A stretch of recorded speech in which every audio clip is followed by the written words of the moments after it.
Alrighty, well I've got the rolling portion on the base done. Now I just need to go ahead and copy this to make the top and, add some slight modifications to accommodate the tabletop.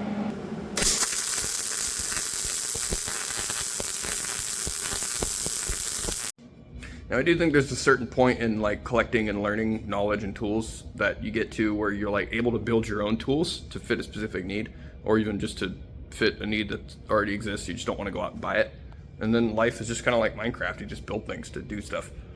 Between that and the fact that I have a welder, a machine, and a bunch of scrap steel, I figured there's no excuse. I'm going to make the ultimate workbench. Now, a couple things I want it to be able to do since I moved the shop around so much. I want it to fit underneath here. All this stuff's going to come out. I want it to be able to slide under there, and I also want it to be able to roll around so that once I pull it, if I get it broken down and then I got to wait for parts at any point, I can just slide that out of the way and continue fabricating with my other stuff over here. So height and size are going to be kind of a limiting factor, but I think I have enough leftover sheet steel to make the top of this table pretty sturdy at a 16 gauge, and then the remainder little drain portion, because I do want there to be a drain for the transmission fluid, out of this 20 gauge.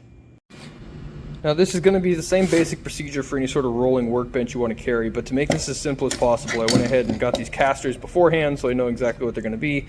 Yeah, I know you can have fixed ones, but I just got 4 pivoting ones that lock. That way it's just going to be super easy to roll in and out, and all 4 of them lock. So maybe that's going to suck, maybe it won't. I know that they have a tendency to roll around like that even when they're locked, but I'll figure all that out.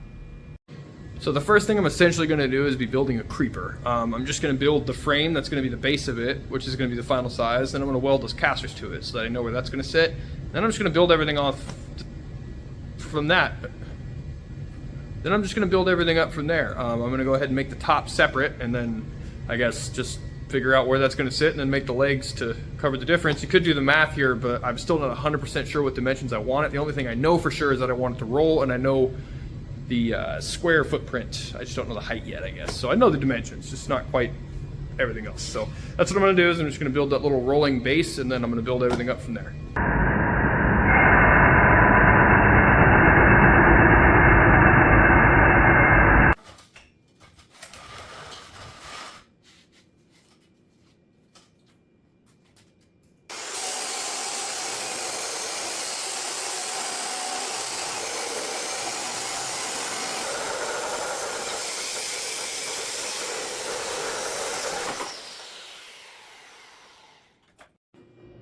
Alright, so I got all my pieces cut. Now it's time to square up the frame.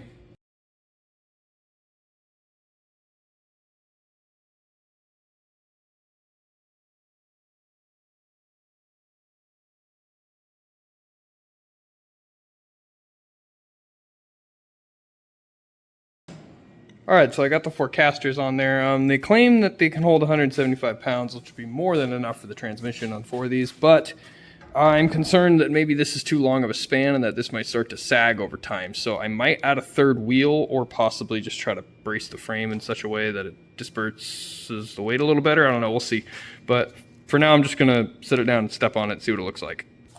Actually, a giant creeper at this point, but we'll see how it fares. Why is it wobbling in it?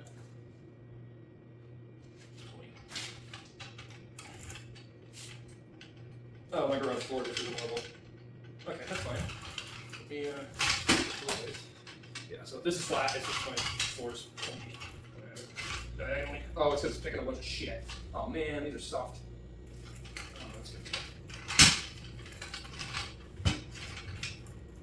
Whatever, it's not fucking mixed up. It was just fine. See how it supports. It's pretty damn sturdy, even in the corners. I guess I'll make plates and commit to that.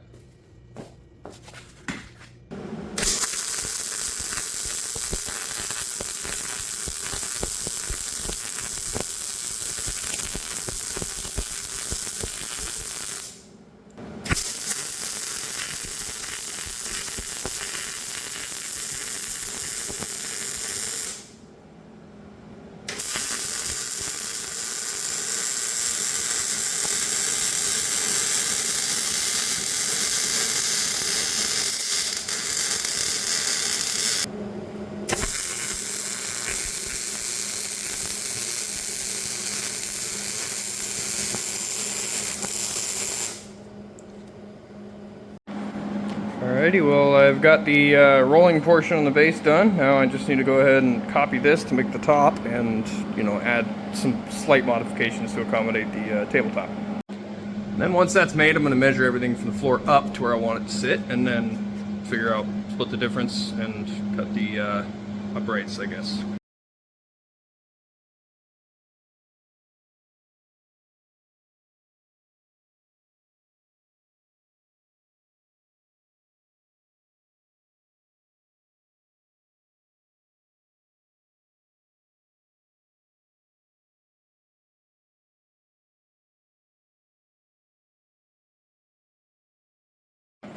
Alrighty, well, it stayed square even through the welds. Thankfully it didn't warp, so what I'm going to do is I'm going to go ahead and leave it clamped, and I'm going to go ahead and cut a couple of cross members for it. So I've made two mistakes here. One is I was supposed to weld this on the outside so that it was, you know, this was the furthest point.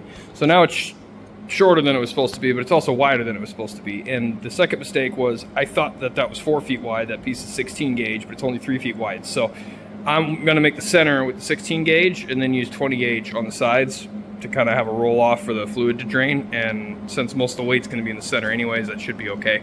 Kind of unfortunate. It won't be too hard to cut that out later if I really need to, but I don't imagine that's going to be that big of a deal.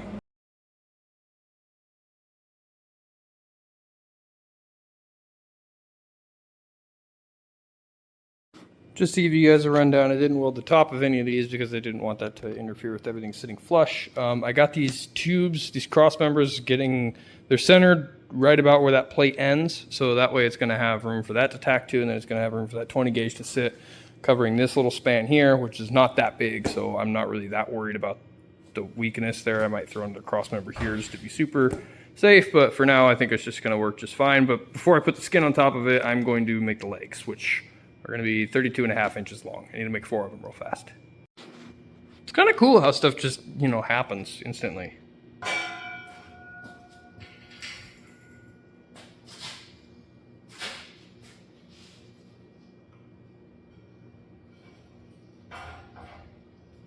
Nice. Oh, man.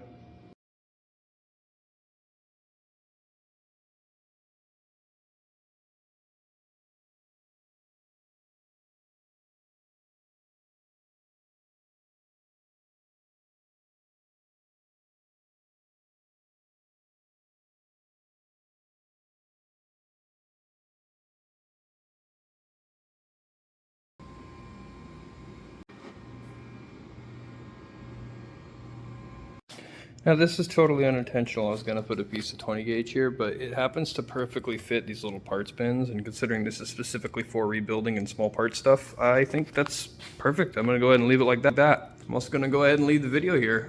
If the video did help or inspire you, please consider liking and subscribing. It really helps out. Other than that, you guys have a wonderful rest of your day. God bless.